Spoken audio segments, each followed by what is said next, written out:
Hi, my name is Nicole Smith. I'm a freshman at Clemson University, class 2015.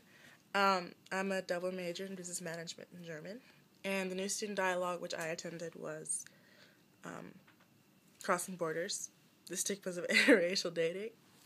Um, we, um, we discussed how people felt about interracial dating at Clemson and our opinions about it and how our parents felt about it, and basically elaborate on our background and explained why we felt this way about interracial dating. And we had a couple active voices and a couple inactive voices in our group. Some people who didn't give as much input, I could tell, felt a bit uncomfortable being a part of it. But then later on, they started to talk more once they saw other people were voicing their opinions and kind of talking about their backgrounds. The people who I noticed were a bit uncomfortable in the beginning had mentioned that their parents didn't agree with interracial dating because they either were racist or they just didn't agree with them bringing home someone of a different race, whether it be Black, Asian, Hispanic, whatever. But coming from a different standpoint, it kind of was hard for me to understand stuff like that because I was raised in different places. So I automatically see interracial dating all the time, and it's nothing to me. It's normal.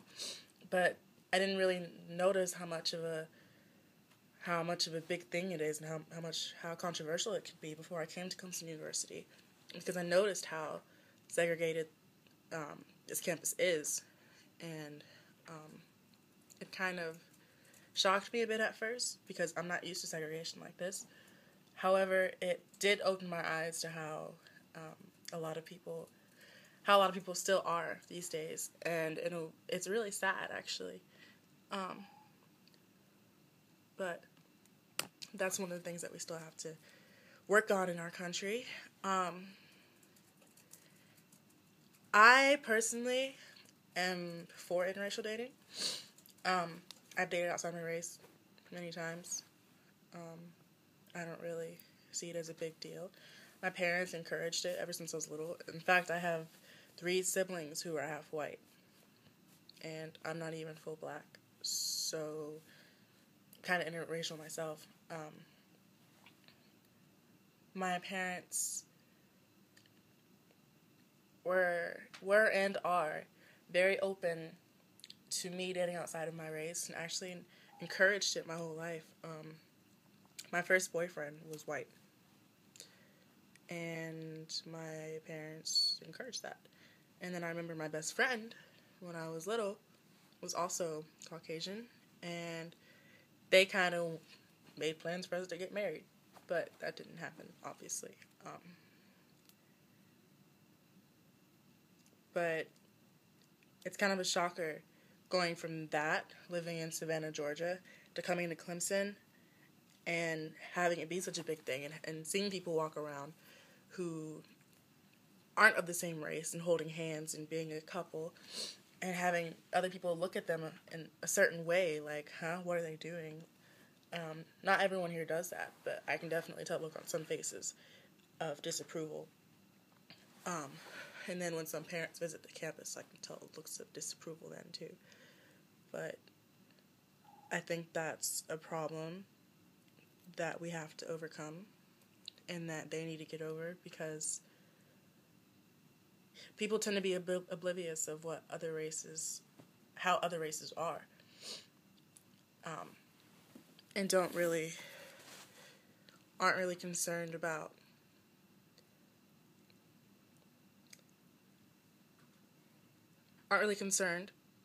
their children dating someone of a different race until it actually happens, because they raise them to believe that this other race that is inferior to them. But then when they let the children out on their own, children may rebel, and children may start dating someone of another race, and when they bring them home, then they start to agree with that. But that's a problem that they have, and that they need to get over, because this is the 21st century. It's 2011, And it's about time people started opening up to experience new things and to step outside of their comfort zone. Because that's the conclusion that we came to, that most people don't want to date outside of their race because they're fearful, because of what they don't know. And that's sad that people let fear hold them back. But it's reality. Oh, before I came to Clemson, I expected people to judge each other, judge people who they would potentially mate with based on how attractive they were, not based on their race. In the environments I've been in, people just judge each other on their social status and their compatibility and how attractive they were. But when I came here, I saw that people kind of stuck to their own races and then went about judging their social status and how attractive they were and their compatibility. I was kind of set back by this because I'm not used to it. However, it did make me have a bit, how can I say this? It did make me gain more respect for interracial couples because they really have to have a strong relationship and they really have to feel a certain way about each other to be able to put up with the looks that they get and the disapproval of other people and having people judge them all the time. So that, now when I see an interracial couple, my respect for them is much higher than that of a same-race couple.